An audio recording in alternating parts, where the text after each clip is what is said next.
Durante 4 longos anos, a França viveu sob ocupação. Ruas vigiadas, bandeiras inimigas hasteadas em prédios públicos, censura, prisões, deportações e um silêncio pesado que pairava sobre cidades inteiras. Para milhões de franceses, a guerra não era uma frente distante. Ela estava presente no cotidiano, nas escolhas diárias, nos medos constantes e nas pequenas resistências silenciosas.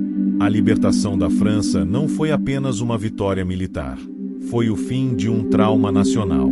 Quando Paris caiu em junho de 1940, o mundo acreditou que a França estava fora da guerra. O país foi dividido, humilhado e ocupado.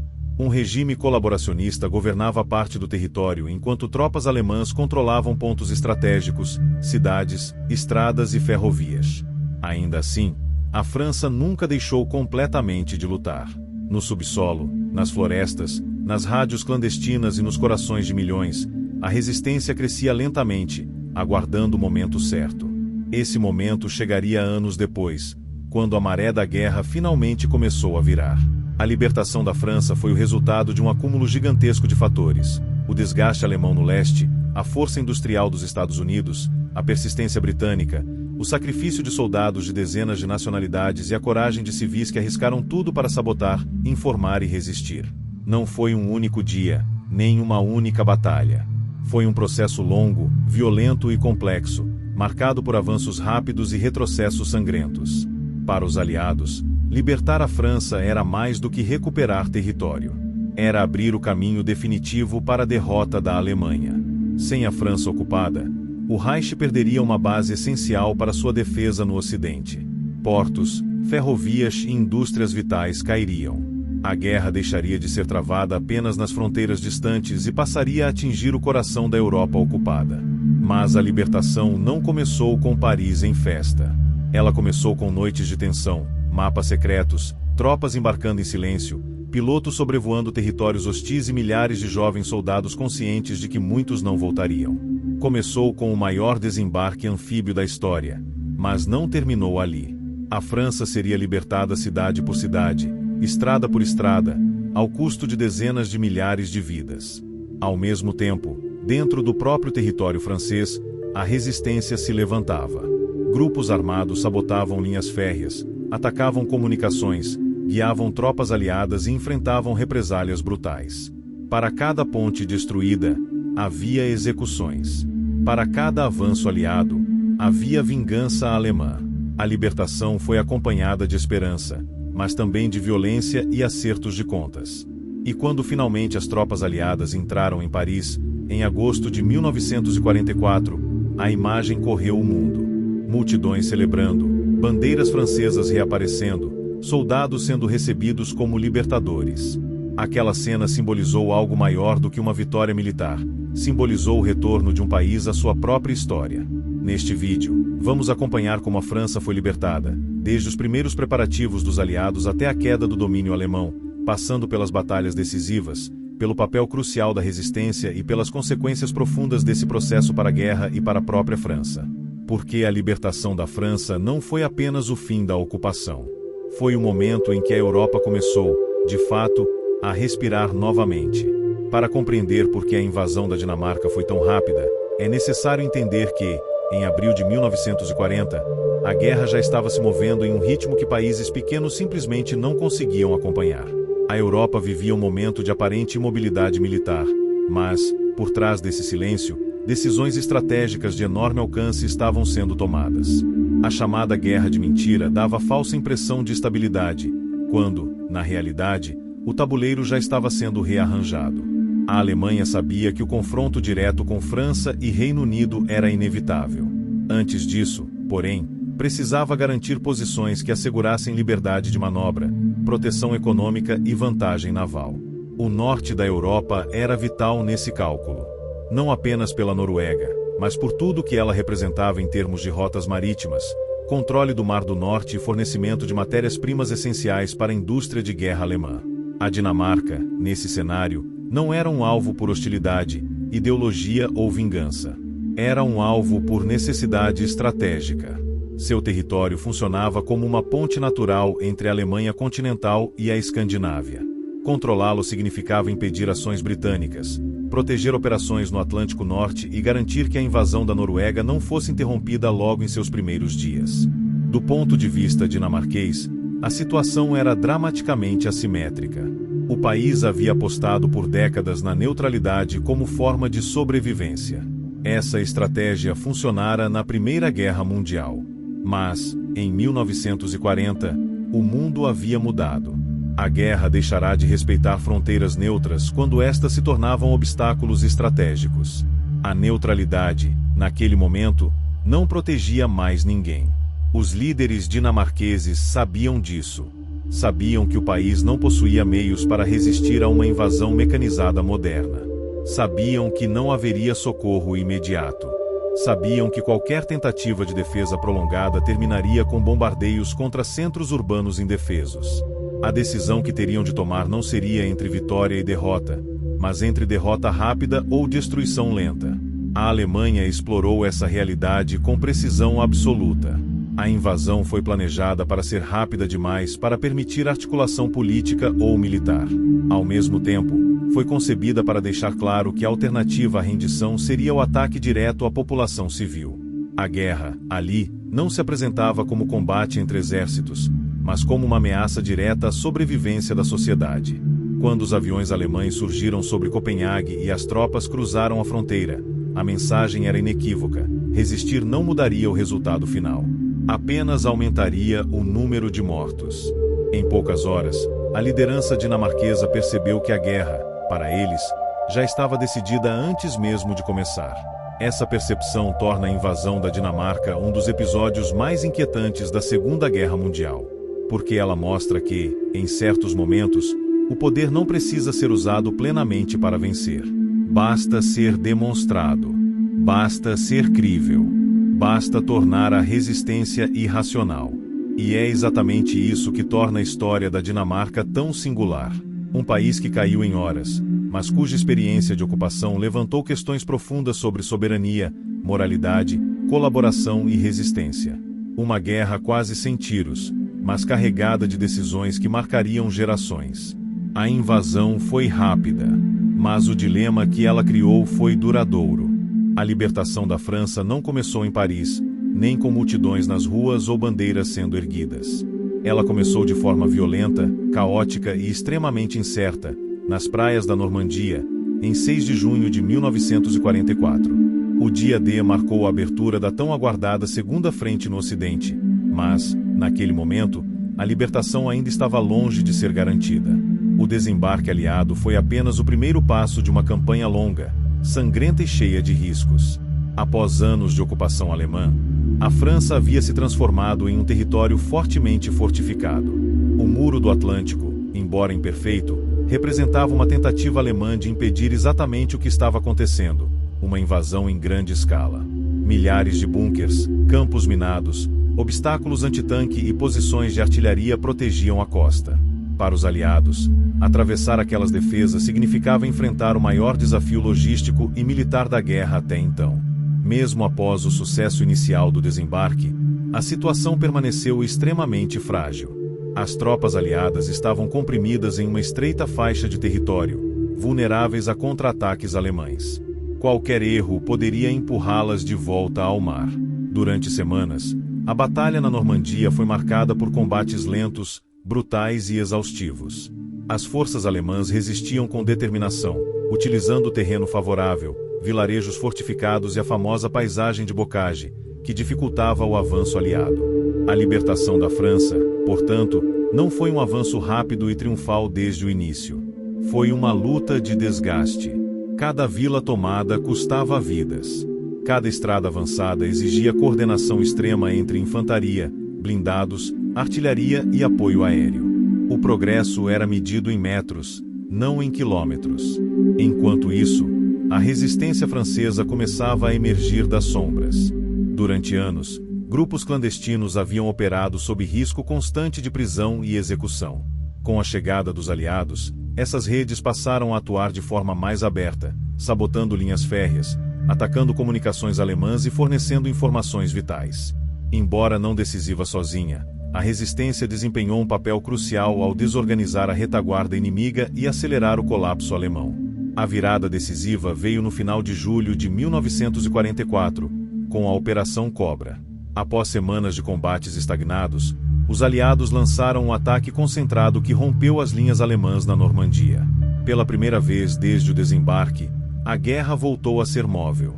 As forças alemãs, desgastadas, mal abastecidas e sem reservas suficientes, começaram a recuar de forma desordenada.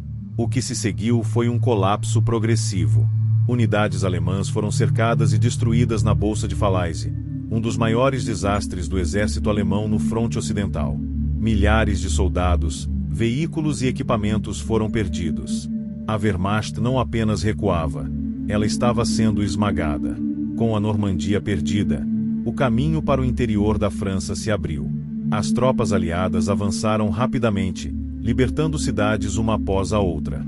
O avanço foi tão rápido que, em muitos casos, os alemães não tiveram tempo de organizar defesas eficazes. Pontes eram tomadas intactas, colunas inimigas eram surpreendidas e capturadas, e a ocupação começava a desmoronar. Ao mesmo tempo, uma decisão política e simbólica se aproximava. Paris não poderia permanecer sob controle alemão. A capital francesa não era apenas um objetivo militar, mas um símbolo.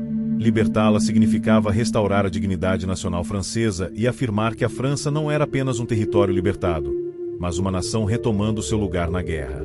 À medida que os aliados se aproximavam de Paris, a tensão aumentava. Havia o temor de que os alemães destruíssem a cidade antes de recuar. A resistência parisiense entrou em ação, iniciando levantes armados dentro da capital. A libertação deixava de ser apenas uma operação militar e se tornava um evento político e emocional de enorme magnitude. A França estava sendo libertada, mas o preço pago até ali já havia sido imenso. A guerra ainda não havia terminado. E, embora a ocupação estivesse ruindo, os combates mais duros ainda estavam por vir. A libertação havia começado, mas seu significado completo ainda estava sendo escrito no campo de batalha. Após o rompimento definitivo das linhas alemãs na Normandia, no final de julho de 1944, a guerra na França entrou em uma nova fase. O que antes era uma luta lenta, sufocante e localizada transformou-se em um avanço rápido e irreversível. A Operação Cobra, lançada pelos americanos, abriu um corredor devastador através das defesas alemãs, permitindo que forças mecanizadas avançassem com uma velocidade que lembrava, ironicamente, a própria Blitzkrieg alemã de 1940, agora usada contra o Reich. As unidades alemãs na França estavam exaustas. Sofriam com falta de combustível, escassez de reforços, comunicações quebradas e constantes ataques aéreos aliados. A superioridade aérea dos aliados era total. Colunas alemãs em retirada eram destruídas em estradas, pontes e vilarejos. O que restava da Wehrmacht tentava se reagrupar, mas o colapso era inevitável. Um dos momentos decisivos desse período foi o Bolsão de Falaise. Ali, forças alemãs ficaram parcialmente cercadas enquanto tentavam recuar para o leste.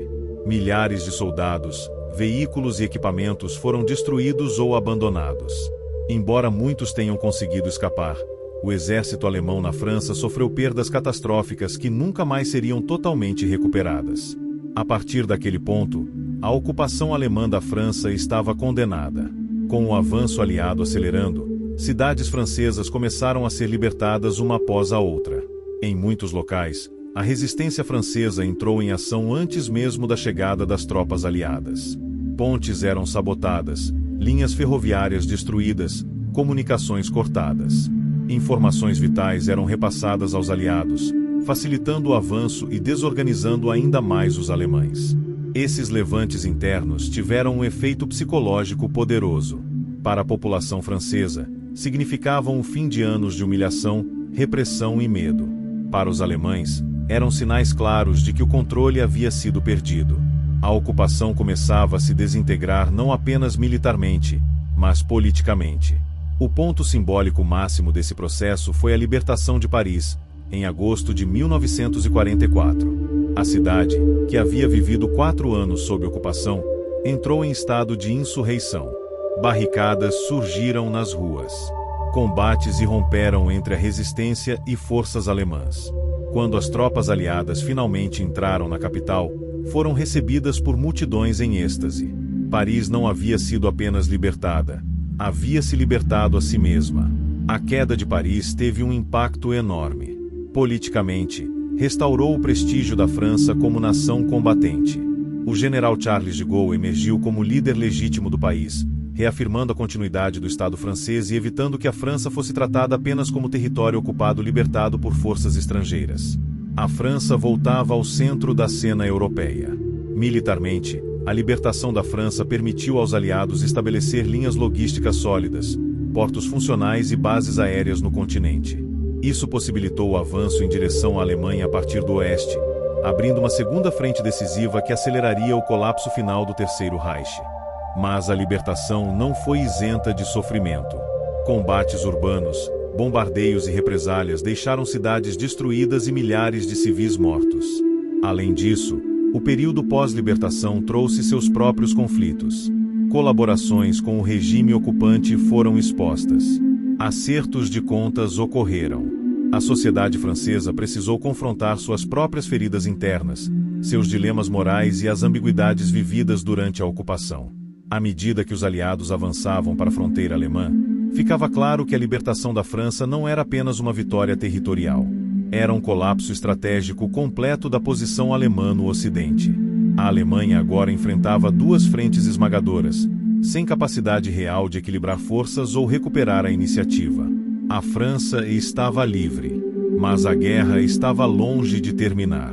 A libertação havia mudado o equilíbrio do conflito, devolvido esperança aos povos ocupados e acelerado o caminho para a derrota final do nazismo. Ao mesmo tempo, havia exposto o custo humano e moral de anos de ocupação, um custo que não desapareceria com a simples retirada do inimigo. E é exatamente esse legado complexo, feito de vitória, trauma e reconstrução, que definirá o significado histórico da libertação da França. A libertação da França não foi apenas o fim de uma ocupação militar. Foi o encerramento de um trauma nacional que durou 4 longos anos, marcado por humilhação, medo, colaboração forçada, resistência silenciosa e esperança contida. Quando as forças aliadas atravessaram o território francês entre 1944 e 1945, não estavam apenas expulsando o exército alemão, estavam desenterrando uma nação que havia sido sufocada lentamente desde 1940. Durante a ocupação, a França viveu uma guerra estranha. Para alguns, o conflito parecia distante. Para outros, era uma presença constante, feita de escassez, censura, prisões e execuções. A linha entre sobrevivência e colaboração foi muitas vezes tênue, e decisões tomadas sob pressão extrema deixaram cicatrizes profundas que só seriam debatidas abertamente anos depois do fim da guerra. A libertação, portanto, não trouxe apenas celebração, trouxe também acertos de contas. Militarmente, a libertação da França representou a confirmação definitiva de que a Alemanha havia perdido a capacidade de controlar a Europa Ocidental. Após o dia D, cada quilômetro avançado pelos aliados enfraquecia a máquina de guerra alemã, drenando recursos que já não podiam ser repostos. A Wehrmacht ainda lutava com ferocidade, mas agora em retirada, improvisando defesas e sacrificando homens para ganhar tempo que já não existia. A libertação de Paris tornou-se o símbolo máximo desse processo. Quando a capital foi libertada, não se tratava apenas de uma vitória estratégica, mas de um ato profundamente simbólico. Paris havia sido ocupada sem grandes combates em 1940, tornando-se um lembrete constante da derrota francesa. Sua libertação, portanto, representou a reversão desse símbolo. A França não apenas sobrevivia, ela retornava à cena histórica como protagonista. Mas a libertação não foi uniforme nem simples. Em muitas regiões, os combates foram intensos, com cidades devastadas, civis mortos e infraestrutura destruída. Em outras, a resistência interna desempenhou papel decisivo, sabotando comunicações, atacando colunas alemãs e fornecendo inteligência vital aos aliados. A resistência francesa, muitas vezes invisível durante a ocupação, emergiu com força no momento decisivo, ajudando a acelerar o colapso alemão. Politicamente, a libertação levantou questões profundas. Quem havia resistido? Quem havia colaborado? Quem havia apenas sobrevivido? A França precisou lidar com essas perguntas enquanto reconstruía seu Estado, restaurava suas instituições e redefinia sua identidade. O retorno da soberania não apagou os dilemas morais do período da ocupação, apenas os trouxe à superfície. No plano internacional, a libertação da França teve impacto decisivo no equilíbrio de poder do pós-guerra. Um país derrotado e ocupado em 1940 reaparecia agora como aliado vitorioso, parte central da reconstrução da Europa Ocidental. A França não saiu da guerra ilesa, mas saiu presente, algo que não era garantido 4 anos antes. A libertação também marcou o fim definitivo da ilusão alemã de um império europeu duradouro. Cada cidade francesa retomada, cada porto recuperado, cada linha férrea reaberta para os aliados aproximava o Reich do colapso final. A guerra ainda continuaria, mas o resultado já não estava em dúvida.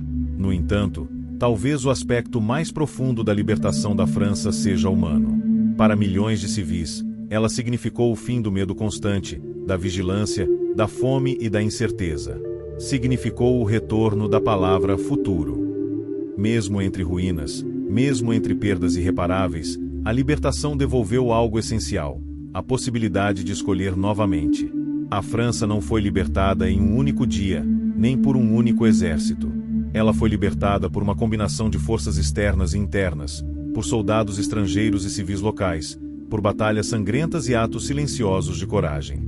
Foi um processo lento, imperfeito e custoso, mas irreversível. Ao final, a libertação da França simboliza algo maior do que uma vitória militar. Ela representa a derrota de um sistema de dominação baseado no medo e na força, e a reafirmação de que ocupações podem controlar territórios, mas nunca dominar completamente uma sociedade que ainda acredita em si mesma. A França caiu em 1940. Resistiu em silêncio por anos. E em 1944, voltou a respirar. E quando voltou, mostrou ao mundo que nenhuma ocupação, por mais longa que seja, consegue apagar por completo a identidade de uma nação.